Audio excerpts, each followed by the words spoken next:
स्वागत है दोस्तों करियर सेल्फ में एसपीडी साइंस के इस सीरीज को आगे बढ़ाते हुए मॉडल सेट 191 से आगे डिस्कस करते हैं। तो चलिए शुरू करते हैं। पहला क्वेश्चन है, आग लगाने के लिए किस बम का प्रयोग किया जाता है दोस्तों? तो नापाम बम का प्रयोग किया जाता है। आपको पता होगा कि आग बुझाने के लिए कौन सा गैस, कार्बन डाइऑक्साइड गैस का उपयोग करते हैं या पानी का उपयोग करते हैं। ठीक है, तो हो सकता है नापाम गैस में क्या हो, तो कार्बन डाइऑक्साइड की मात्रा ज़्यादा हो। ठोस एवं द्रव के अणु एक दूसरे से बंधे क्यों रहते हैं? उसके अंतर आणविक बल के कारण। अंतर आणविक बल जो होता है उसका ज़्यादा होगा, इसीलिए क्या होता है, ठोस एवं द्रव अणु एक दूसरे से बंधे होते हैं। अगला क्वेश्चन देखते हैं, बारूद क्या होता है? तो गंधक, सोडा और कोयला का मिश्रण होता है। बारूद में गंधक, सोडा और कोयला का मिश्रण होता है, इससे क्या बनते हैं, बारूद बन जाते हैं। आर्गन, नियान तथा हीलियम के खोजकर्ता कौन है? तो रेमजे। रेमजे जो है वो 3 तत्वों के खोज किए थे। आर्गन, नियान और हीलियम के खोज किए थे कौन? तो रेमजे। अगला क्वेश्चन है, वह रासायनिक संयोज जो परमाणु इलेक्ट्रॉन के साझे के फलस्वरूप उत्पन्न होता है, क्या कहलाता है? सहसंयोजकता कहलाता है। वह रासायनिक संयोग जो परमाणु में इलेक्ट्रॉन के साझे के फलस्वरूप उत्पन्न होता है, वह क्या कहलाता है? सहसंयोजकता कहलाता है। अगला क्वेश्चन देखते हैं, मोती का मुख्य अवयव क्या है? तो कैल्शियम कार्बोनेट है। मोती का मुख्य अवयव कैल्शियम कार्बोनेट है। अगला क्वेश्चन देखते हैं, अग्नि बम तथा पटाखा बनाने में किस फास्फोरस का उपयोग किया जाता है? तो श्वेत फास्फोरस का उपयोग किया जाता है। वैसे परमाणु जिसमें न्यूट्रॉनों की संख्या समान होती है परंतु उनके परमाणु भार अलग अलग होते हैं, क्या कहलाते हैं? आइसोटोन कहलाते हैं। वे वैसे परमाणु जिसमें न्यूट्रॉनों की संख्या समान होते हैं परंतु उनके परमाणु भार अलग अलग होते हैं, क्या कहलाते हैं? आइसोटोन कहलाते हैं। वैसे परमाणु जिनकी परमाणु संख्या तो एक जैसे होते हैं किंतु उनके परमाणु भार अलग अलग होते हैं, क्या कहलाते हैं दोस्तों? तो आइसोटोप कहलाते हैं। ठीक है, अगला क्वेश्चन देखते हैं, वैसे परमाणु जिनके परमाणु भार समान होते हैं परंतु परमाणु संख्या भिन्न भिन्न होते हैं, क्या कहलाते हैं? आइसोबार कहलाते हैं। वैसे परमाणु जिनके परमाणु भार समान होते हैं परंतु परमाणु संख्या भिन्न भिन्न होते हैं, क्या कहलाते हैं? आइसोबार कहलाते हैं। नेशनल फिजिकल लेबोरेटरी कहाँ स्थित है? तो नई दिल्ली में स्थित है। नेशनल फिजिकल लेबोरेटरी कहाँ स्थित है? नई दिल्ली में स्थित है। सारा अंडा पानी में क्यों तैरने लगता है? घनत्व में कमी आने के कारण तैरने लगता है। सारा अंडा को देखेंगे तो पानी में वो तैरने लगता है, क्यों? तो घनत्व में कमी आने के कारण। ऐसा पदार्थ जो अम्ल तथा क्षार दोनों से प्रतिक्रिया करता है, वो क्या कहलाता है? उभयधर्मी पदार्थ कहलाता है। ऐसा पदार्थ जो अम्ल तथा क्षार दोनों से प्रतिक्रिया करता है, क्या कहलाता है? उभयधर्मी कहलाता है। नागासाकी पर गिराए गए बम में किसका प्रयोग किया गया था? तो प्लूटोनियम का प्रयोग किया गया था। ठीक है, जापान में नागासाकी नामक स्थान है जिस पे क्या हुआ था? तो 1945 में बम गिराया गया था। ठीक है, उसको याद रखिएगा। तो वो बम कौन से थे? नागासाकी पे बम गिराए थे, उसमें क्या था? तो प्लूटोनियम था। किस धातु को जीवन रक्षक धातु के नाम से जाने जाते हैं? तो रेडियम को जीवन रक्षक धातु के नाम से जाने जाते हैं। अगला क्वेश्चन देखते हैं, निष्क्रिय गैसों की कुल संख्या कितनी है दोस्तों? तो 6 है। निष्क्रिय गैसों की कुल संख्या कितनी है? 6 है। अगला क्वेश्चन देखते हैं मॉडल सेट 192 से। ठीक है, तो पहला क्वेश्चन है, निष्क्रिय गैसों के आवर्त सारणी के किस समूह में रखा गया है? ओ समूह में रखा गया है। ठीक है, या इसको शून्य समूह भी कहते हैं। ठीक है, निष्क्रिय गैस को आवर्त सारणी के किस समूह में रखा गया है? तो शून्य समूह या ओ समूह में रखा गया है। बिजली की चमक के दौरान वायुमंडल में उपस्थित नाइट्रोजन व ऑक्सीजन किस में परिवर्तित हो जाते हैं? तो नाइट्रोजन ऑक्साइड में परिवर्तित हो जाते हैं। बिजली की चमक के दौरान वायुमंडल में उपस्थित नाइट्रोजन व ऑक्सीजन किस में परिवर्तित हो जाते हैं दोस्तों? तो नाइट्रोजन ऑक्साइड में परिवर्तित हो जाते हैं। जल में नमक का मिश्रण कौन सा परिवर्तन है? तो भौतिक परिवर्तन है। जल में नमक का मिश्रण कौन सा परिवर्तन है? तो भौतिक परिवर्तन है। अगला क्वेश्चन देखते हैं, फिटकिरी में जल के कितने अणु होते हैं? तो 24 अणु होते हैं। फिटकिरी में जल के कितने अणु होते हैं? 24 अणु होते हैं। शीत भंडार में खाद्य वस्तुओं को सामान्यतः किस ताप परिसर पर भंडारित किया जाता है? तो 1 डिग्री सेल्सियस से लेकर के 7 डिग्री सेल्सियस के बीच। ठीक है, अगला क्वेश्चन देखते हैं, अस्पतालों में कृत्रिम सांस के लिए प्रयुक्त ऑक्सीजन किन गैसों का मिश्रण होता है? तो ऑक्सीजन और हीलियम का मिश्रण होता है। अस्पतालों में कृत्रिम सांस के लिए प्रयुक्त ऑक्सीजन किन गैसों का मिश्रण होता है? तो ऑक्सीजन और हीलियम का मिश्रण होता है। डोलोमाइट किस धातु का एक अयस्क है? तो मैग्नीशियम। डोलोमाइट किस धातु का एक अयस्क है? तो मैग्नीशियम। ठीक है, किस गैस की सड़ी मछली की गंध आती है? तो ओजोन। किस गैस से सड़ी मछली की गंध आती है? ओजोन। ठीक है, अग्निशामक यंत्र में किस चीज़ का प्रयोग होता है? तो सोडियम बाइकार्बोनेट का प्रयोग होता है। सोडियम बाइकार्बोनेट तथा गंधक का प्रयोग होता है। ठीक है, किसमें? तो अग्निशामक यंत्र में। आग बुझाने में कौन सी गैस काम आती है? तो कार्बन डाइऑक्साइड गैस काम आती है। ठीक है, आग बुझाने में कार्बन डाइऑक्साइड गैस काम आती है। हड्डियों में फास्फोरस की प्रतिशत मात्रा कितनी होती है दोस्तों? तो 8 होती है। 8% हड्डियों में फास्फोरस होते हैं। ठीक है, अगला क्वेश्चन देखते हैं। अयस्क के द्रव्यमानक के ऊपर तापक्रम पर अकेला या किसी शुद्रावक के साथ मिलाकर गर्म किया जाता है, इस प्रक्रिया को क्या कहते हैं दोस्तों? तो प्रगलन कहते हैं। इस प्रक्रिया को क्या कहते हैं? प्रगलन कहते हैं। अगला फिर से देखिए, अयस्क में द्रव्यमानक के ऊपर तापक्रम पर अकेला या किसी शुद्रावक के साथ मिलाकर गर्म किया जाता है, इस प्रक्रिया को क्या कहते हैं? तो प्रगलन कहते हैं। अयस्क में विद्यमान अशुद्धि को क्या कहा जाता है दोस्तों? तो असार कहा जाता है। अयस्क में विद्यमान अशुद्धि को क्या कहा जाता है? तो असार कहा जाता है, याद रखिएगा।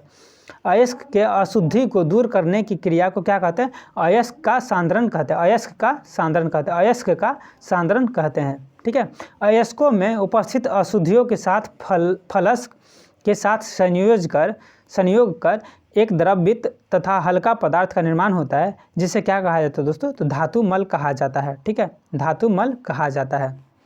मॉडल सेट 193 को देखते हैं। सल्फ्यूरिक अम्ल का निर्माण किस विधि द्वारा होता है? तो संपर्क विधि द्वारा होता है। सल्फ्यूरिक अम्ल का निर्माण किस विधि द्वारा होता है? संपर्क विधि द्वारा होता है। तप्त कोक पर वायु को प्रभावित करने पर क्या बनता है दोस्तों? तो प्रोड्यूसर गैस बनता है। तप्त कोक पर वायु को प्रभावित करने पर क्या बनता है दोस्तों? तो प्रोड्यूसर गैस बनता है। हाइड्रोजन तथा कार्बन मोनोऑक्साइड का मिश्रण क्या कहलाता है? तो जल गैस कहलाता है। हाइड्रोजन तथा कार्बन मोनोऑक्साइड का मिश्रण को क्या कहते हैं दोस्तों? तो जल गैस कहते हैं। अल्कली मेटल को सामान्यतः कहाँ रखा जाता है? तो केरोसिन तेल में रखा जाता है। अल्कली मेटल को सामान्यतः कहाँ रखा जाता है? केरोसिन तेल में रखा जाता है। अमोनिया गैस को शुष्क करने के लिए क्या प्रयुक्त किया जाता है? कली चूना प्रयुक्त किया जाता है। अमोनिया गैस को शुष्क करने के लिए क्या प्रयुक्त किया जाता है दोस्तों? तो कली चूना प्रयुक्त किया जाता है।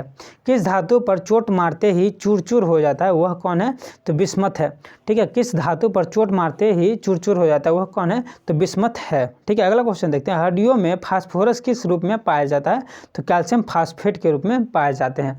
हड्डियों में फास्फोरस किस रूप में पाया जाता है दोस्तों? तो कैल्शियम फॉस्फेट के रूप में पाया जाता है। लेड ऑक्साइड PbO का व्यापारिक नाम क्या है? तो लिथार्ज है। लेड ऑक्साइड PbO का व्यापारिक नाम क्या है दोस्तों? तो लिथार्ज है। अगला क्वेश्चन देखते हैं। हिंदुस्तान ऑर्गेनिक केमिकल लिमिटेड कहाँ स्थित है? तो कोलावा महाराष्ट्र में स्थित है। हिंदुस्तान ऑर्गेनिक केमिकल लिमिटेड कहाँ स्थित है दोस्तों? तो कोलावा महाराष्ट्र में स्थित है। विद्युत लेपन की क्रिया किस सिद्धांत पर आधारित है? तो विद्युत अपघटन के सिद्धांत पर आधारित है। विद्युत लेपन की क्रिया किस सिद्धांत पर आधारित है दोस्तों? तो विद्युत अपघटन के सिद्धांत पर आधारित है।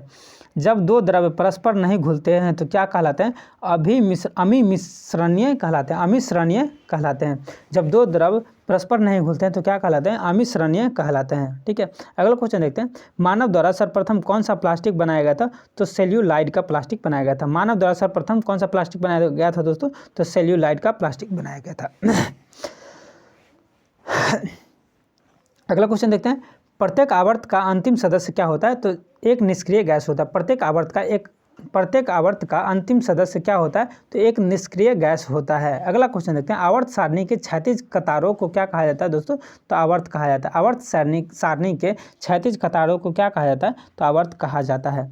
अगला क्वेश्चन देखते हैं। आवर्त सारणी के उदर्ग स्तंभों को क्या कहा जाता है? तो वर्ग कहा जाता है। आवर्त सारणी के उदर्ग स्तंभों को वर्ग कहा जाता है। ये सब हम आपको पहले बता चुके हैं, इसीलिए हम इसको व्याख्या नहीं करेंगे, टाइम आपका बर्बाद होगा इसे। सामान्य ताप का मान क्या होगा? 0 डिग्री सेल्सियस होगा। सामान्य ताप का मान क्या होगा? 0 डिग्री सेल्सियस होगा। सामान्य दाब का मान क्या होता है दोस्तों? तो 760 मिलीमीटर होता है। 760 मिलीमीटर होता है। अगला क्वेश्चन देखते हैं। मॉडल सेट 194 से वह भौतिक अभिक्रिया जिसमें वाष्पीकरण और द्रवीकरण की क्रिया साथ साथ होती है क्या कहलाती है? आसवन कहलाती है। वह भौतिक अभिक्रिया जिसमें वाष्पीकरण और द्रवीकरण की क्रिया साथ साथ होती है क्या कहलाती है? आसवन कहलाती है। वह घोल जिसमें और घुल्ले घूल न हो सके, वह घोल जिसमें और घुल्ले घूल न हो सके क्या कहलाता है? संतृप्त घोल कहलाता है। वह घोल जिसमें और घुल्ले घोल नहीं हो सके संतृप्त घोल कहलाता है। क्लोरीन गैस का रंग कैसा होता है? तो हल्का हरा और पीला होता है। क्लोरीन गैस का रंग कैसा होता है? तो हरा और पीला होता है। अमोनिया के जलीय घोल का प्रकृति कैसी होती है? अमोनिया की जलीय घोल की प्रकृति कैसी होती है दोस्तों? तो क्षारीय होती है। अमोनिया की जलीय घोल की प्रकृति कैसी होती है? क्षारीय होती है। नाइट्रोजन से अमोनिया उत्पादन की विधि को क्या कहते हैं दोस्तों? तो हैबर विधि कहते हैं। नाइट्रोजन से अमोनिया उत्पादन की विधि को क्या कहते हैं? हैबर विधि कहते हैं। किसी एल्केन से हाइड्रोजन का एक परमाणु हटा देने से जो भाग बच जाता है उसे क्या कहते हैं? तो एल्कीन मूलक कहते हैं। एल्कीन मूलक कहते हैं। किसी एल्केन से हाइड्रोजन का एक परमाणु हटा देने से जो भाग बच जाता है उसे क्या कहते हैं? एल्कीन मूलक कहते हैं। अगला क्वेश्चन देखते हैं। वह हाइड्रोकार्बन जिसमें द्विबंध रहते हैं उसे क्या कहते हैं? तो एल्केन कहते हैं। वह हाइड्रोकार्बन जिसमें द्विबंध रहते हैं उसे क्या कहते हैं? एल्केन कहते हैं। क्लोरोफॉर्म को हवा और सूर्य के प्रकाश में रखने पर क्या प्राप्त होता है दोस्तों? तो फास्जीन COCl2 प्राप्त होता है। क्लोरोफॉर्म को हवा और सूर्य के प्रकाश में रखने पर क्या प्राप्त होता है? तो फास्जीन COCl2 प्राप्त होता है। अगला क्वेश्चन देखते हैं। रासायनिक तरीके से ऊन में क्या पाया जाता है? तो प्रोटीन पाया जाता है। रासायनिक तरीके से ऊन में क्या पाया जाता है दोस्तों? तो प्रोटीन पाया जाता है। अगला क्वेश्चन देखते हैं। निश्चित ताप पर किसी गैस के दिए हुए द्रव्यमान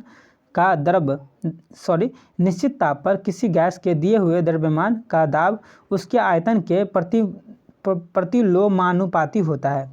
यह किसका नियम था? तो बॉयल का नियम था ये, ठीक है। बॉयल का नियम क्या था दोस्तों? तो निश्चित ताप पर किसी गैस के दिए हुए द्रव्यमान का दाब उसके आयतन के प्रतिलोमानुपाती होता है। यह किसका नियम था? तो बॉयल का नियम था। वे अणु या परमाणु जो धन या ऋण चार्ज लेते हैं क्या कहलाते हैं? आयंस कहलाते हैं।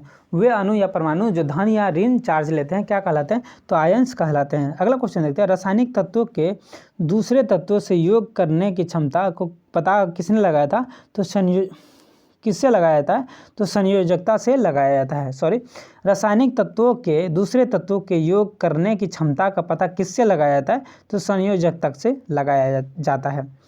वह पदार्थ जो उच्च ताप पर गर्म करने से प्रकाश का विकिरण करता है क्या कहलाता है दोस्तों? तो इनकैंडिसेंट कहलाता है। वह पदार्थ जो उच्च ताप पर गर्म करने से प्रकाश का विकिरण करता है वह क्या कहलाता है? इनकैंडिसेंट कहलाता है। अगला क्वेश्चन देखते हैं। हिंदुस्तान जिंक लिमिटेड कंपनी का मुख्य कार्यालय कहाँ है? तो उदयपुर में है। हिंदुस्तान जिंक लिमिटेड कंपनी का मुख्य कार्यालय कहाँ है? तो उदयपुर में है। समूह 18 की अक्रिय गैस को क्या कहते हैं दोस्तों? तो जेनॉन कहते हैं। समूह 18 की अक्रिय गैस को क्या कहते हैं? जेनॉन कहते हैं। सेल्यूलोज से बनी संश्लेषित सिल्क को क्या कहते हैं? रेयान कहते हैं। सेल्यूलोज से बने संश्लेषित सिल्क को क्या कहते हैं? रेयान कहते हैं। अगला क्वेश्चन देखते हैं। मॉडल सेट 195 का। शुद्ध जल में थोड़ी मात्रा में अम्ल मिला देने पर यह क्या होता है? तो विद्युत का सुचालक होता है। शुद्ध जल में थोड़ी मात्रा में अम्ल मिला देने पर यह क्या होता है? तो विद्युत का सुचालक होता है। अगला क्वेश्चन देखते हैं। जस्ते का फूल किसे कहा जाता है? तो जिंक ऑक्साइड को कहा जाता है। जस्ते का फूल किसे कहा जाता है? तो जिंक ऑक्साइड को कहा जाता है। लेंड्सबर्गर विधि का संबंध किससे है? तो क्वथनांक उन्नयन से है। ठीक है। किसी परमाणु के गुण किस पर निर्भर करते हैं? तो इलेक्ट्रॉनिक संरचना पर निर्भर करते हैं। किसी परमाणु के गुण किस पर निर्भर करते हैं? तो इलेक्ट्रॉनिक संरचना पर निर्भर करते हैं। हाइड्रोजन के समस्थानिकों की संख्या कितनी होती है? तो 3 होती है। हाइड्रोजन के समस्थानिकों की संख्या कितनी होती है? 3 होती है। द्रव्यमान संरक्षण के नियम की खोज किसने की थी? तो लेवोसर ने की थी। द्रव्यमान संरक्षण के नियमों की खोज किसने की थी? लेवोसर ने की थी। सबसे उत्तम उर्वरक कौन है? तो यूरिया है। सबसे उत्तम उर्वरक कौन है? तो यूरिया है। अम्लगम क्या है? तो अम्लगम एक मिश्र धातु है जिसमें पारा अवश्य होता है। ठीक है। अम्लगम एक मिश्र धातु है जिसमें पारा क्या होता है? अवश्य होता है। साबुन के निर्माण में कौन सी प्रक्रिया प्रयुक्त होती है? तो एस्टिरीकरण होती है। एस्टिरीकरण प्रक्रिया जो है साबुन के निर्माण में प्रयुक्त होते हैं। अगला क्वेश्चन देखते हैं। कार्बन का क्रिस्टलीय रूप क्या है? तो कार्बन का क्रिस्टलीय रूप जो है वो हीरा है। फिटकरी में जल के कितने अणु मौजूद होते हैं? तो फिटकरी में जल के 24 अणु मौजूद होते हैं। फिटकरी में जल के 24 अणु मौजूद होते हैं। युद्ध के समय ध्रुव बम बनाने में किस गैस का उपयोग किया जाता है दोस्तों? तो फास्फीन गैस का उपयोग किया जाता है। युद्ध के समय ध्रुव बम बनाने में किस गैस का उपयोग किया जाता है? तो फास्फीन गैस का उपयोग किया जाता है। किस प्रकार के लोहे में कार्बन की मात्रा सबसे कम होती है? तो पिटवा लोहा में कार्बन की मात्रा सबसे कम होती है। किस प्रकार के लोहे में कार्बन की मात्रा सबसे कम होती है? तो पिटवा लोहा में सबसे कम होती है। कठोर इस्पात में कार्बन की मात्रा कितनी होती है? तो 15% होती है। कठोर इस्पात में कार्बन की मात्रा कितनी होती है? तो 15% होती है। 10⁻⁵ मोलर अम्ल का पीएच मान क्या होता है? तो 5 होता है। 10⁻⁵ मोलर का पीएच मान क्या होता है? तो 5 होता है। बेंजीन की संरचना कैसी होती है? तो वलय होती है। बेंजीन की संरचना कैसी होती है? तो वलय होती है। मीथेन का यौगिक कैसा होता है? तो समचतुष्फलक होता है। मीथेन का यौगिक कैसा होता है? समचतुष्फलक होता है। समचतुष्फलक होता है। सोडियम हाइड्रोजन कार्बोनेट जल में घुलकर क्या देता है? तो अम्लीय घोल देता है। सोडियम हाइड्रोजन कार्बोनेट जल में घुलकर क्या देता है? तो अम्लीय देता है। 2 या 2 से अधिक पदार्थों का समांगी मिश्रण क्या कहलाता है? तो विलयन का घोल कहलाता है। 2 या 2 से अधिक पदार्थों का समांगी मिश्रण क्या कहलाता है? विलयन का घोल कहलाता है।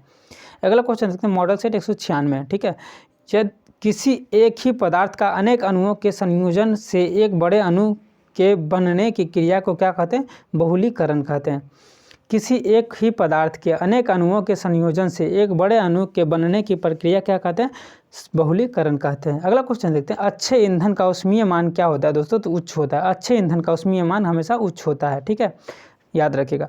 वायु अंगार गैस किसका मिश्रण है? तो नाइट्रोजन एवं कार्बन डाइऑक्साइड का मिश्रण है। वायु अंगार गैस किसका मिश्रण है? तो नाइट्रोजन एवं कार्बन डाइऑक्साइड गैस का मिश्रण है। अम्ल एवं भस्म की प्रतिक्रिया को क्या कहा जाता है दोस्तों? उदासीनीकरण कहा जाता है। अम्ल एवं भस्म की प्रतिक्रिया को क्या कहा जाता है? तो उदासीनीकरण कहा जाता है। अमोनिया गैस का जलीय घोल कैसा होता है? तो क्षारीय होता है। अमोनिया गैस का जलीय घोल क्या होता है? तो क्षारीय होता है। सबसे कम परमाणु भार वाला कौन सा तत्व है? तो हीलियम है। सबसे कम परमाणु भार वाला तत्व कौन सा है? तो हीलियम है। सबसे कम परमाणु भार वाला तत्व क्या है? तो हीलियम है, ठीक है। अगला क्वेश्चन देखते हैं धातु तथा पारे के घोल को क्या कहा जाता है दोस्तों? तो अमलगम कहा जाता है। धातु तथा पारे के घोल को क्या कहा जाता है दोस्तों? तो अमलगम कहा जाता है। पृथ्वी के कोर में किस तत्व की अधिकता होती है दोस्तों? तो निकेल और लोहा की अधिकता होती है। पृथ्वी के कोर में किस तत्व की अधिकता होती है? तो निकेल तथा लोहा की अधिकता होती है। अगला क्वेश्चन देखते हैं ओजोन का अणुसूत्र क्या होता है? तो O3 होता है। ओजोन का अणुसूत्र क्या होता है? O3 होता है। ओजोन का अणुसूत्र क्या होता है? O3 होता है। जापान में मीनामाटा रोग पानी में किसके प्रदूषण से पैदा होता है? तो पारा के प्रदूषण से पैदा होता है। जापान में मीनामाटा रोग पानी में किसके प्रदूषण से पैदा होता है? तो पारा के प्रदूषण से पैदा होता है। अमोनिया के औद्योगिकीकरण में किस विधि का प्रयोग किया जाता है? तो ओस्टवाल्ड विधि का प्रयोग किया जाता है। अमोनिया के औद्योगिकीकरण में किस विधि का प्रयोग किया जाता है? तो ओस्टवाल्ड विधि का प्रयोग किया जाता है। फोटोग्राफिक फिल्म किसका बना होता है? तो सेलुलोइड का बना होता है। सेलुलोइड का बना होता है। फोटोग्राफिक फिल्म किसका बना होता है? तो सेलुलोइड का बना होता है। अगला क्वेश्चन देखते हैं रेडान को सर्वप्रथम किन वैज्ञानिकों ने संश्लेषित किया था? तो रदरफोर्ड एवं सीडी ने 1902 ईस्वी में संश्लेषित किया था। रेडान को सर्वप्रथम किस वैज्ञानिक ने संश्लेषित किया था? तो रदरफोर्ड और सोडी ने 1902 ईस्वी में संश्लेषित किया था। अगला क्वेश्चन देखते हैं टेफ्लॉन क्या है? टेफ्लॉन क्या है? एक संश्लेषित प्लास्टिक है। टेफ्लॉन एक संश्लेषित प्लास्टिक है, ठीक है। टेफ्लॉन एक संश्लेषित प्लास्टिक है। प्रयोगशाला में सर्वप्रथम यूरिया का निर्माण किसने किया था? तो वोल्हर ने किया था, ठीक है। प्रयोगशाला में सर्वप्रथम यूरिया का निर्माण किसने किया था? तो वोल्हर ने किया था। अगला क्वेश्चन देखते हैं कपूर बनाने में किस गैस का प्रयोग किया जाता है? तो एसिटिलीन गैस का प्रयोग किया जाता है। कपूर बनाने में किस गैस का प्रयोग किया जाता है दोस्तों? तो एसिटिलीन गैस का प्रयोग किया जाता है। कांच में लाल रंग देने के लिए किस लवण का प्रयोग होता है? तो क्यूप्रस लवण का प्रयोग होता है। क्यूप्रस लवण का प्रयोग होता है। कांच में लाल रंग देने के लिए किस लवण का प्रयोग होता है? तो क्यूप्रस लवण का प्रयोग होता है। कोयला खदान में विस्फोट के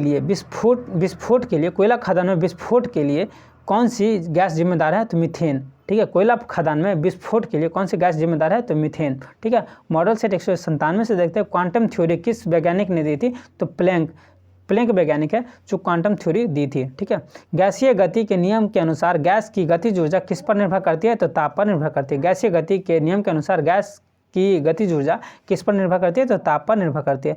पृथ्वी पर सबसे पहला ऑर्गेनिक यौगिक क्या है? तो मीथेन है। पृथ्वी पर सबसे पहला मतलब ऑर्गेनिक यौगिक क्या है? तो मीथेन है। आदर्श गैस का आंतरिक ऊर्जा किस पर निर्भर करती है? तो ताप पर निर्भर करती है। आदर्श गैस का आंतरिक ऊर्जा किस पर निर्भर करती है दोस्तों? तो ताप पर निर्भर करती है। परमाणु भार का अंतर्राष्ट्रीय मानक क्या है? तो C12 है। परमाणु भार का अंतर्राष्ट्रीय मानक क्या है? C12 है। यूरेनियम धातु के नाभिकीय विखंडन से क्या प्राप्त होता है दोस्तों? सीसा प्राप्त होता है। यूरेनियम धातु के नाभिकीय विखंडन से क्या प्राप्त होता है? सीसा प्राप्त होता है।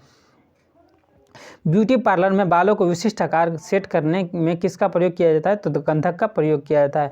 ठीक है, ब्यूटी पार्लरों में बालों को विशिष्ट आकार सेट करने में किसका प्रयोग किया जाता है? तो गंधक का प्रयोग किया जाता है। शहद की मक्खी के मोम में क्या पाया जाता है? तो मीरीसिल पामीटेट पाया जाता है। शहद की मक्खी के मोम में क्या पाया जाता है दोस्तों? तो मीरीसिल पामीटेट पाया जाता है। कोलाइडी विलयनों के प्रकाश के प्रकीर्णन को क्या कहते हैं? तो टिंडल प्रभाव कहते हैं। कोलाइडी विलयनों के प्रकाश के प्रकीर्णन को क्या कहते हैं? तो टिंडल प्रभाव कहते हैं। तेलों के हाइड्रोजनीकरण में उत्प्रेरक का कार्य कौन करता है? तो प्लेटिनम करता है। तेलों के हाइड्रोजनीकरण में उत्प्रेरक का कार्य कौन करता है? तो प्लेटिनम करता है। ठोस पदार्थों की विलेयता ताप बढ़ाने पर क्या होता है? तो ताप बढ़ती है। ठीक है, तो ठोस पदार्थों की विलेयता ताप बढ़ाने पर क्या होता है? तो बढ़ती है।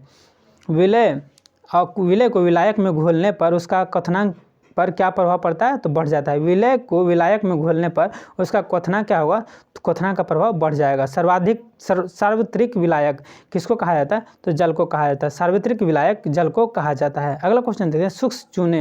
शुष्क चूने पर क्लोरीन प्रवाहित करने पर क्या बनता है? तो ब्लीचिंग पाउडर बनता है। शुष्क चूने पर क्लोरीन प्रवाहित करने पर क्या बनता है? तो ब्लीचिंग पाउडर बनता है। रजत दर्पण सिल्वर मिरर बनाने में किसका प्रयोग किया जाता है दोस्तों? तो ग्लूकोज का प्रयोग किया जाता है। रजत दर्पण सिल्वर मिरर बनाने में किसका प्रयोग किया जाता है दोस्तों? तो ग्लूकोज का प्रयोग किया जाता है। भोजन का अनिवार्य अवयव क्या है? तो स्टार्च है। भोजन का अनिवार्य अवयव स्टार्च है। कांच पर लिखने के लिए किस अम्ल का प्रयोग किया जाता है दोस्तों? तो हाइड्रोजन फ्लोराइड अम्ल का प्रयोग किया जाता है। कांच पर लिखने के लिए किस अम्ल का प्रयोग किया जाता है? हाइड्रोजन फ्लोराइड अम्ल का प्रयोग किया जाता है। अगला क्वेश्चन देखते हैं मॉडल सेट 198 से। ठीक है, पहला क्वेश्चन है सफ़ेद पेंट बनाने में किसका प्रयोग किया जाता है दोस्तों? तो जिंक ऑक्साइड का प्रयोग किया जाता है। सफ़ेद पेंट बनाने में किसका प्रयोग किया जाता है दोस्तों? तो जिंक ऑक्साइड का प्रयोग किया जाता है। लकड़ी की वस्तुओं को कीड़ों से बचाने के लिए किसका लेपन किया जाता है दोस्तों?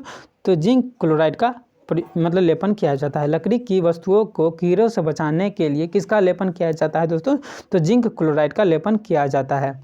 वह गुण जिसके कारण एक ही तत्व कई रूपों में पाया जाता है वह क्या कहलाता है? अपरूपता कहलाता है। वह गुण जिसके कारण एक ही तत्व कई रूपों में पाया जाता है वह क्या कहलाता है? तो अपरूपता कहलाता है। परमाणु भट्टियों में भारी जल का उपयोग किस रूप में किया जाता है दोस्तों? तो मंदक के रूप में किया जाता है। मंदक के रूप में किया जाता है। परमाणु भट्टियों में भारी जल का उपयोग किस रूप में किया जाता है दोस्तों? तो मंदक के रूप में किया जाता है। मेलेकाइट किसका अयस्क है? तो तांबा का अयस्क है। मेलेकाइट किसका अयस्क है? तांबा का अयस्क है। अनिश्चितता के सिद्धांत का प्रतिपादन किसने किया था? तो हाइजेनबर्ग ने किया था। किसका? तो अनिश्चितता का सिद्धांत का प्रतिपादन किसने किया था? तो हाइजेनबर्ग ने किया था। इलेक्ट्रॉन की तरंग प्रकृति सर्वप्रथम किसने दी थी? तो डी ब्रोगली ने दी थी। इलेक्ट्रॉन की तरंग प्रकृति की सर्वप्रथम किसने दी थी? तो डी ब्रोगली ने दी थी। वह तत्व जिसका परमाणु क्रमांक व परमाणु भार समान होता है कौन है? तो हाइड्रोजन है। वह तत्व जिसका परमाणु क्रमांक व परमाणु भार समान होता है वो कौन है? तो हाइड्रोजन है। शुद्ध जल की मोलरता कितनी होती है? तो 55.6 होता है। 55.6 होती है। शुद्ध जल की मोलरता कितनी होती है? 55.6 होती है। रासायनिक दृष्टि से हीरा क्या होता है? तो शुद्ध कार्बन होता है। रासायनिक दृष्टि से क्या होता है? हीरा शुद्ध कार्बन होता है। सीमेंट का जमना कौन सा अभिक्रिया है? तो ऊष्माक्षेपी अभिक्रिया है। सीमेंट का जमना कौन सा अभिक्रिया है? तो ऊष्माक्षेपी अभिक्रिया है। पहला कृत्रिम रूप से संश्लेषित कार्बन यौगिक कौन सी है? तो यूरिया है। पहला कृत्रिम रूप से संश्लेषित कार्बन यौगिक कौन सी है? तो यूरिया है। अमोनिया गैस बनाने में हैबर विधि में किस उत्प्रेरक का प्रयोग किया जाता है दोस्तों? तो लोहे का चूर्ण। अमोनिया गैस में बनाने में हैबर विधि में किस उत्प्रेरक का प्रयोग किया जाता है दोस्तों? तो लोहे का चूर्ण। ठीक है। न्यूक्लिक अम्ल कितने तरह के होते हैं? तो 2 तरह के होते हैं, डीएनए तथा आरएनए। न्यूक्लिक अम्ल जो है 2 तरह के होते हैं, डीएनए तथा आरएनए। अगला क्वेश्चन देखते हैं कौन सा एक प्रोटोजोआ जंतु है फिर भी इसमें क्लोरोफिल पाया जाता है? तो यूग्लिना। ठीक है। कौन सा प्रोटोजोआ एक जंतु है लेकिन फिर भी इसमें क्लोरोफिल पाया जाता है, हरितलवक पाया जाता है, इसमें कौन है? तो यूग्लिना है। सैल पर्वत क्रांति, सैल पर्वत क्रांति किस काल को कहा जाता है? तो मेसोजोइक काल को कहा जाता है। मेसोजोइक काल को सरीसृप काल भी कहा जाता है। सैल पर्वत क्रांति किस काल को कहा जाता है? तो मेसोजोइक काल को कहा जाता है। मंडेल ने वंशागति संबंधित कितने नियम प्रतिपादित किए थे? तो 3 नियम प्रतिपादित किए थे। मेंडेल ने वंशागति संबंधित कितने नियम प्रतिपादित किए थे दोस्तों? तो 3 नियम प्रतिपादित किए थे। एम्ब्रायोलॉजी क्या है? तो भ्रूण विकास का विज्ञान है। एम्ब्रायोलॉजी क्या है? तो भ्रूण विकास का विज्ञान है। भ्रूण विकास का विज्ञान है। मॉडल सेट 199 को देखते हैं। निषेचित अंडज को क्या कहा जाता है दोस्तों? युग्मज या जाइगोट कहा जाता है। निषेचित अंडज को क्या कहा जाता है? तो युग्मज या जाइगोट कहा जाता है। मछलियों के संकटग्रस्त प्रजाति कौन सी होती है? तो स्नेल डाटर होती है। स्नेल डाटर होती है। मछलियों के संकटग्रस्त प्रजाति कौन होती है? तो स्नेल डाटर होती है। खजूर का खाने योग्य भाग क्या है दोस्तों? तो फल भीति है। खजूर का खाने योग्य भाग क्या है? तो फल भीति है। मानव शरीर में ऑक्सीजन को लाने और ले जाने वाला वाहक कौन है? तो हीमोग्लोबिन है। मानव शरीर में ऑक्सीजन को लाने और ले जाने वाला वाहक कौन है? तो हीमोग्लोबिन है। सबसे अच्छा ऊन किस जाति के भेड़ों से प्राप्त होती है?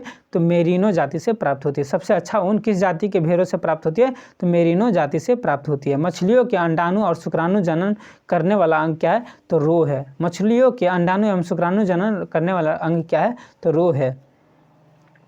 पेड़ पौधों में क्लोरोसिस नामक रोग पत्तियों का पीलापन किस तत्व की कमी के कारण होता है? तो मैग्नीशियम के कारण होता है। पेड़ पौधों में क्लोरोसिस नामक रोग पत्तियों का पीलापन किस तत्व के कमी के कारण होता है? तो मैग्नीशियम तत्व के कमी के कारण होता है। मानव शरीर का कौन सा भाग रेडियो अस्क्रिय विकिरण से सर्वप्रथम प्रभावित हुआ था? त्वचा। मानव शरीर का कौन सा भाग रेडियो अस्क्रिय विकिरण से सर्वप्रथम प्रभावित होता है? तो त्वचा। मानव शरीर का कौन सा भाग रेडियो अस्क्रिय विकिरण से सर्वप्रथम प्रभावित होता है? तो त्वचा। अगला क्वेश्चन देखते हैं। जब रक्त में ऑक्सीजन की सांद्रता में कमी आती है तो श्वास की गति पर क्या प्रभाव पड़ती है दोस्तों? तो बढ़ जाती है। श्वास की गति पर क्या प्रभाव पड़ती है? तो बढ़ जाती है। जब रक्त में ऑक्सीजन की सांद्रता में कमी आती है तो श्वास की गति पर क्या प्रभाव पड़ती है? उसका गति बढ़ जाती है। जेनेटिक्स के पिता किसे कहा जाता है? तो मेंडल को कहा जाता है। जेनेटिक्स के पिता किसे कहा जाता है? तो मेंडल को कहा जाता है। जेनेटिक्स मतलब अनुवांशिकता। अनुवांशिक का पिता किसे बोला जाता है? तो मेंडल को बोला जाता है। अगला क्वेश्चन देखते हैं। गाय के दूध में कितना प्रतिशत पानी की मात्रा पाया जाता है? तो 87%। गाय के दूध में कितना प्रतिशत पानी की मात्रा पाया जाता है दोस्तों? तो 87% पानी की मात्रा पाया जाता है।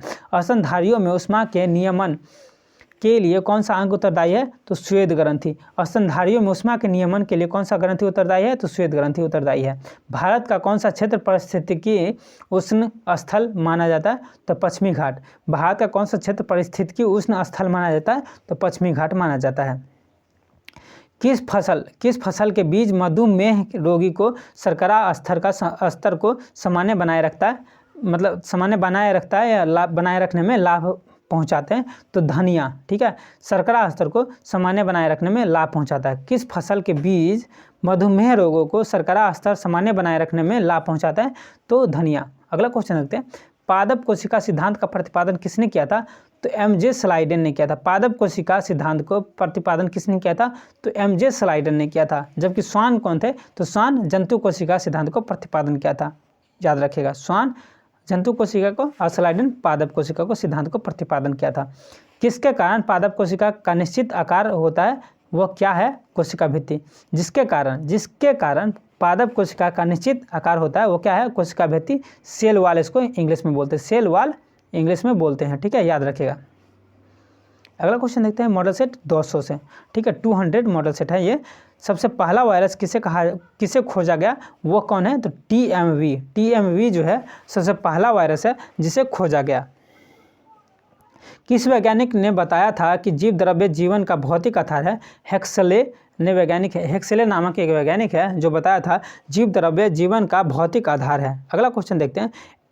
NP30 किसकी समूंत है?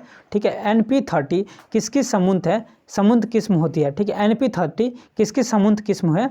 तो गेहूं की। NP30 जो है समूंत किस्म है गेहूं की। नर एवं मादा के युग्मकों के संलयन को क्या कहते हैं? निषेचन कहते हैं। नर एवं मादा युग्मकों के संलयन को क्या कहते हैं? निषेचन कहते हैं। अगला क्वेश्चन देखते हैं, किस ताप पर एंजाइम्स की सक्रियता नष्ट हो जाती है? तो 60 डिग्री सेल्सियस पर। किस ताप पर एंजाइम्स की सक्रियता नष्ट हो जाती है? 60 डिग्री सेल्सियस पर। अगला क्वेश्चन देखते हैं, लौंग के तेल का प्रमुख घटक जो दांत का दर्द दूर करने में प्रयुक्त होता है, क्या होता है? तो यूरेनॉल होता है। लौंग का तेल प्रमुख घटक जो दांत के दर्द को दांत के दर्द दूर करने के लिए प्रयुक्त होता है, क्या होता है? उसमें कौन सा पदार्थ होते हैं? तो यूरेनॉल पदार्थ होते हैं। प्रकाश संश्लेषण में ऑक्सीजन किससे प्राप्त होती है दोस्तों? तो पानी से प्राप्त होती है। प्रकाश संश्लेषण में ऑक्सीजन किससे प्राप्त होती है? पानी से प्राप्त होती है। पैथोजन जो सामान्य जुकाम के लिए उत्तरदायी होता है, क्या कहलाता है? तो रीनो वायरस कहलाता है। पैथोजन जो सामान्य जुकाम के लिए उत्तरदायी होता है, क्या है? तो रीनो वायरस है। ठीक है, अगला क्वेश्चन देखते हैं, लाइकेन मिश्रित जीव हैं, ये किससे बने होते हैं? तो कवक एवं शैवाल से बने होते हैं। लाइकेन एक मिश्रित जीव है जो कवक एवं शैवाल से बने होते हैं। अगला क्वेश्चन देखते हैं, अग्नाशय के पाचक रस के उत्पादन के लिए उत्तेजित करने वाला हार्मोन कौन है? तो सिक्रीटिन हार्मोन है। ठीक है, अग्नाशय के पाचक रस को उत्पादन के लिए उत्तेजित करने वाला हार्मोन कौन है? तो सिक्रीटिन हार्मोन है। अगला क्वेश्चन देखते हैं, कौन सा मानव निर्मित धान्य है जो प्रकृति में नहीं पाए जाते हैं? तो ट्रिटिकेल एक मानव निर्मित धान्य है जो प्रकृति में नहीं पाए जाते हैं। अगला क्वेश्चन देखते हैं, स्वतः जनन के सिद्धांत को किसने असत्य सिद्ध किया? स्वतः जनन के सिद्धांत को किसने असत्य सिद्ध किया? तो फ्रांसिस रेड्डी ने सिद्ध किया। स्वतः जनन सिद्धांत का किसने असत्य सिद्ध किया? तो फ्रांसिस रेड्डी ने सिद्ध किया। मूत्र में प्रोटीन की विद्यमानता को क्या कहते हैं? तो एल्ब्यूमिन कहते हैं। मूत्र में प्रोटीन की विद्यमानता को क्या कहते हैं? तो एल्ब्यूमिन कहते हैं। अगला क्वेश्चन देखते हैं, जंतु अपना भोजन किस रूप में संचित करते हैं दोस्तों? तो ग्लाइकोजन में संचित करते हैं। जंतु अपना भोजन किस रूप में संचित करते हैं? तो ग्लाइकोजन में संचित करते हैं। अगला क्वेश्चन देखते हैं, पौधे अपना भोजन किस रूप में संचित करते हैं दोस्तों? तो स्टार्च में संचित करते हैं। पौधे अपना भोजन किस रूप में संचित करते हैं? तो स्टार्च में संचित करते हैं। जीवन की उत्पत्ति किस काल में हुई थी? तो प्री कैम्ब्रियन काल में हुई थी। जीवन की उत्पत्ति किस काल में हुई थी दोस्तों? तो प्री कैम्ब्रियन काल में हुई थी। अगला क्वेश्चन देखते हैं, छोटी आंत की लंबाई कितनी होती है? तो लगभग 7 मीटर होती है। छोटी आंत की लंबाई लगभग 7 मीटर होती है। अगला क्वेश्चन देखते हैं, सबसे पहले किस वैज्ञानिक ने अग्नाशय से इंसुलिन प्राप्त की थी? तो बेटिंग व बेस्ट। सबसे पहले किस वैज्ञानिक ने अग्नाशय से इंसुलिन प्राप्त की थी? तो बेटिन एवं बेस्ट ने कब? 1922 में।